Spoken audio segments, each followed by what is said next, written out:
Innal hamdalillah nahmaduhu wa nasta'inuhu wa nastaghfiruh wa na'udzu billahi min syururi anfusina wa min sayyiati a'malina may yahdihillahu fala mudhillalah wa may yudlil fala hadiyalah. Asyhadu an la ilaha illallah wa asyhadu anna Muhammadan abduhu wa rasuluh la nabiyya ba'dah. Jamaah Nur As yang saya hormati, alhamdulillahirrahmanirrahim. Tadi kira-kira habis maghrib Pak Awang menyampaikan kalau nanti nggak ada yang sesuai jadwal, minta tolong, terus saya pulang sebentar untuk ini sharing saja yang saya rasakan sehari-hari, ya, mudah-mudahan manfaat. Jadi pertama, maksimalkan Ramadan. Setelah itu, what's next? Nah, tentu setiap saat kita mesti harus bersyukur. Alhamdulillahi binikmatihi tatimus sholihat. Segala puji bagi Allah yang dengan kenikmatannya segala kebaikan menjadi sempurna. Saya akan mulai yang pertama, pengantar. Bapak Ibu, kalau sempat melihat video life is short, itu memang digambarkan sebentar sekali. Sejak kita lahir, kemudian bayi, anak-anak, kemudian remaja, dewasa, tua, dan sudah innalillahi wa inna ilaihi raji'un. Jadi dalam video itu, karena pertama ada perempuan nggak pakai jilbab, kemudian juga waktu bayinya terbang itu juga tidak pakai pakaian, jadi tidak saya tayangkan, tidak syar'i, ya. Nah, tapi inilah masa depan kita semua, sehingga ini yang terus terus harus kita ingat-ingat. Apalagi ini sudah hari ke-21. Wong kita sejak lahir aja kalau kita ingat masa kecil sampai sekarang, ya, apalagi sekarang ada reuni SD. Itu kalau guyonan kayaknya baru kemarin. Tapi teman-teman SD sudah ada yang lebih dulu mendahului kita. Dulu kita takziah bapaknya teman, sekarang takziah teman. Jadi ya mau nggak mau kita pada saatnya akan menghadapi seperti ini, dan hidup cepat sekali. Ramadan tiba-tiba sudah 21 hari, besok hari ke-22. Masya Allah cepat sekali. Jadi harus kita isi semuanya sebisa mungkin bernilai ibadah, ya. Dan ini seperti yang Pak Sugi pada saat menggantikan yang lalu, sedekah sangat utama, karena kalau sudah meninggal, di dalam salah satu ayat Quran dikatakan, kalau minta dihidupkan kembali, dan kalau hidup kembali yang dia ingin lakukan adalah sedekah. Jadi sebisa mungkin, ya, sesuai dengan proporsinya. Yang banyak hartanya, banyak uangnya tentu bisa lebih berpotensi memberikan lebih. Yang sedengan hartanya, ya sedekahnya sedengan, ya.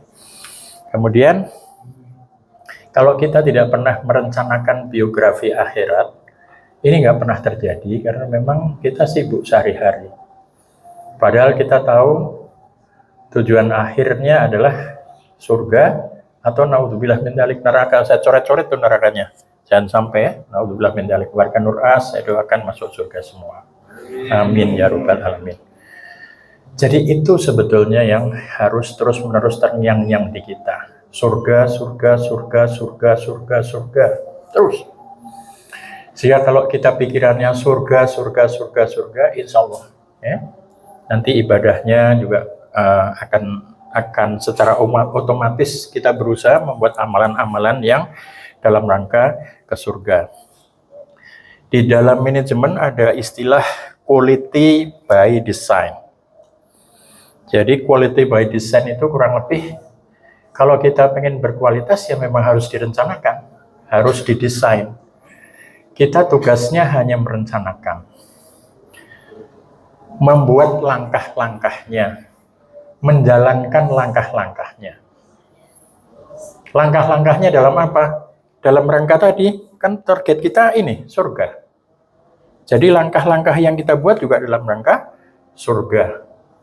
Kita berikhtiar, kita berdoa, nanti soal hasil Allah yang takdirkan, Allah yang tentukan, tetapi prosesnya sudah terlebih dahulu kita sempurnakan. Sehingga di situ seperti proses manajemen pada umumnya, isinya plan, do, check, action. Karena kalau kita tidak pernah merencanakan kapan kita akan menjalankannya, kapan akan mengevaluasinya, dan kapan akan meningkatkan kualitasnya. Pada saat tahrib Ramadan, Ustadz kita bilang ya, kita berkali-kali Ramadan, tapi apakah seperti itu terus? Apakah kita memutar plan to check action dengan Ramadan kita tahun ini lebih baik dari tahun lalu, tahun depan lebih baik lagi, dan selanjutnya. Jangan Ramadan yang asal lewat. Nah, terus mestinya salah satu yang kita lakukan dalam 1 bulan ini juga kita mendesain 24 jam di bulan Ramadan. Kebetulan saya baru saja menemukan buku dari romaiso.com 24 jam Ramadan. Nanti kalau tidak bisa mencari sendiri, saya sudah download karena ini bukunya gratis, jadi saya bisa sampaikan melalui grup. 24 jam Ramadan itu apa saja, dari mau tidur sampai bangun, dari mau tidur sampai mau tidur kembali ya. Jadi isinya bagus banget, hanya 77 halaman, kalau dibaca cepat mungkin 15 menit selesai, karena yang bab sholat itu terus saja diulang, sehingga ini bagus sekali, meskipun ya tidak ada kata terlambat kalau kita ingin memperbaiki ya, tidak ada kata terlambat, tidak ada kata malu. Kita desain 10 hari terakhir, sekarang tinggal 9 hari terakhir ya, kita desain masih ada waktu untuk kita memperbaiki diri.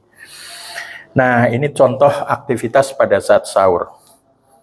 Saya nggak bisa melihat, tapi kurang lebih seperti itu. Bentar. Juga tidak terlihat dengan baik, tapi kurang lebih seperti ini ya.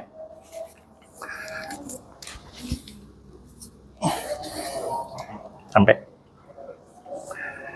Jadi kalau lihat nih, dari bangun tidur, kemudian untuk makan sahur dengan segera berwidzikir, berwudu, dan sholat. Dengan melakukan seperti ini akan lepas 3 ikatan setan ketika tidur. Cukup ya Pak Ustaz? Ya, cukup. Ya. Kemudian melakukan sholat tahajud. Kita sudah witir dan tahajud di sini. Jadi witir hanya 1 kali dalam 1 malam, sehingga kalau masih mau sholat lagi, sholat tahajud saja yang 2 rakaat, witirnya tidak usah lagi ya. Kemudian setelah sholat berdoa sesuai dengan hajat inian, karena sepertiga malam terakhir di dalam waktu sahur adalah terkabulnya doa. Dan usahakan makan sahur, karena makan sahur adalah keberkahan tersendiri. Sambil menunggu sholat subuh, kita berdoa atau juga membaca Al-Quran ya. Lalu ini salah satu contoh. Kita kalau kemarin tidak merencanakan untuk khatam Al-Quran dalam 1 bulan, yang nggak terjadi, baca asal sampai, kalau kita nggak punya target, yang nggak terjadi, baca asal baca ya. Sehingga mungkin ada yang cuma 1 kali khatam, ada yang mungkin nggak sampai juga, karena kita tidak pernah merencanakan, tadi yang saya sampaikan di awal, quality by design. Tapi kalau kita mencoba setiap waktu subuh 4 muka, begitu juga 4 muka itu 4 halaman ya, bukan bolak baris, depannya doang, bukan 4 lembar. Berarti 1 hari akan ketemu 20 muka atau 10 lembar, 10 lembar itu 1 juz. Al-Quran 30 juz, kira-kira 604 halaman, 300 halaman, itu 1 bulan. Kalau mau 2 kali sebulan ya 8 muka. Kalau mau 3 kali ya 12 muka. Tinggal mau dibagi-baginya di mana. Setelah sholat subuh atau sebelum sholat subuh sudah 2 muka, setelah sholat subuh 4 muka, atau kalau ada waktu lagi yang ini kita cicil-cicil. Insya Allah kalau kita desain seperti ini, maka kita akan dapatkan sesuai dengan target kita ya. Selalu kita mendengar bulan Ramadan adalah Syahrul Quran, jadi selalu mau Quran. Dan 10 hari terakhir memang harus kita gaspol. Nggak cukup biasa-biasa saja. 10 hari terakhir mesti kita desain. Nggak cukup business as usual. Kayak gitu aja nggak cukup. Nggak kena. Ya. Saya kalau di Nur As ini, kita boleh iri sama Pak Awang. Satu-satunya orang yang tinggal di sini cuma Pak Awang. Yang lain yang muda-muda nggak ada. Yang lain pulang. Saya iri sama Awang. Disiplin banget. Azan. Padahal pahala azan, kalau kita tahu pahala azan yang disampaikan Rasulullah, itu sepanjang suaranya azan, itu pahala semua, sepanjang mendengarkan, termasuk yang sholat bersama-sama, itu untuk yang azan semua. Dan Ustadz Aun pada saat kita COVID, waktu sholat id menjelaskan, kalau kita tidak ingin seperti Pak Awang yang azan, kita ngikutin, niruin, pahalanya sama insya Allah. Ya, sehingga sampai dibilang sama Rasul, kalau orang tahu pahalanya azan, pasti azan ini diundi. Kalau nggak gantian dong, jangan ini saja yang terus-menerus gitu ya. Itu salah satu contoh. Nah, makanya gaspol. Kalau bisa azan, pahala ya. Pahala luar biasa. Iktikaf, usahakan. Gimana caranya supaya siang kita cukup istirahat, cukup tidur, supaya malamnya banyak kita malamnya untuk membaca Al-Quran, untuk berdoa ya, supaya dapat Lailatul Qadar. Dan insya Allah warga Nur As, kalau setiap malam di 10 hari terakhir iktikaf, saya doakan semuanya dapat Lailatul Qadar. Amin ya. Jadi masih ada waktu. Ini baru malam ke-21 tadi malam, ini malam ke-22 ya. Dan fasilitas luar biasa. Kalau ngantuk kopi, Pak Sugi dengan stafnya sudah menyediakan sangat cukup ya. Kopi, wudhu kopi ya sudah. Kalau sudah lelah memang harus istirahat supaya nanti pada saat qiyamul lail cukup, nggak sholatul lail, nggak qiyamul lail nanti sempoyongan malah repot gitu ya. Jadi kita yang tahu ya. Gaspol. Nah, pasca Ramadan, apa ciri sukses Ramadan? Rasulullah bersabda yang artinya banyak orang yang berpuasa namun ia tidak mendapatkan apapun dari puasanya selain rasa lapar saja. Na'udzubillah min dzalik. Jangan sampai kita yang termasuk ini. Kemudian dalam sabda yang lain, Rasulullah ketahuilah bahwa amalan yang paling dicintai Allah adalah amalan yang kontinu, ajak walaupun sedikit. Nanti kita kupas sedikit. Lalu ini ciri Ramadan dari Ibnu Rajab Al-Hambali mengatakan, membiasakan puasa setelah Ramadan merupakan tanda diterimanya amal puasa di bulan Ramadan. Sesungguhnya Allah jika menerima suatu amal hamba, maka Allah beri ia taufik untuk melakukan amal soleh selanjutnya. Kita suka lihat ya di status gitu, kebaikan menular. Kebaikan menular, iya memang. Selain menular juga menimbulkan kebaikan selanjutnya. Kemudian Syekh Soleh Al-Fauzan hafizahullah berkata, di antara tanda diterimanya amal soleh di bulan Ramadan adalah keadaan seorang muslim setelahnya menjadi lebih baik daripada sebelum Ramadan. Karena kebaikan akan mengajak kepada kebaikan selanjutnya dan amal soleh akan mengajak pada amal soleh lainnya. Nah, kemudian salah satu yang disampaikan juga balasan dari kebaikan adalah kebaikan setelahnya, dan di antara balasan kebaikan adalah kebaikan selanjutnya, dan di antara balasan kejelekan adalah kejelekan selanjutnya. Ini ada di dalam tafsir Al-Quran Al-Azim ayat surat 7 bab 7 583. Dan ini kalau dibaca berarti tanda amalan Ramadan kita diterima adalah menjadi lebih baik selepas Ramadan atau minimal menjaga kebaikan yang telah ada. Contoh kebaikan yang dilakukan sebelum Ramadan adalah puasa Syawal yang 6 hari ya, itu pahalanya seperti 1 tahun, jangan lewatkan. Bisa langsung, boleh dicicil-cicil, yang penting di bulan Syawal 6 ya, jangan abaikan puasa Syawal. Kalau hari kedua, kadang-kadang kalau di tradisi kita nggak mungkin ya, hari kedua lagi silaturahmi kita puasa, itu rasanya seperti apa ya, diatur sendiri. Kemudian tanda amalan kita di bulan Ramadan tidak diterima adalah setelah Ramadan tidak lagi ada kebaikan. Na'udzubillah min dzalik. bahkan sampai meninggalkan kewajiban seperti kewajiban sholat 5 waktu, ya. Naudzubillah min dzalik. Ini bukan warga Norras. Dan ingat, para salaf selama 6 bulan mereka berdoa supaya bisa berjumpa lagi dengan bulan Ramadan, dan 6 bulan terusnya mereka berdoa supaya amalan mereka diterima. Bayangkan 1 tahun isinya hanya minta supaya amalannya diterima itu 6 bulan, 6 bulan kemudian minta supaya ketemu Ramadan lagi. Betapa berharganya. Makanya gaspol tadi relevan, mumpung kita masih punya 9 hari.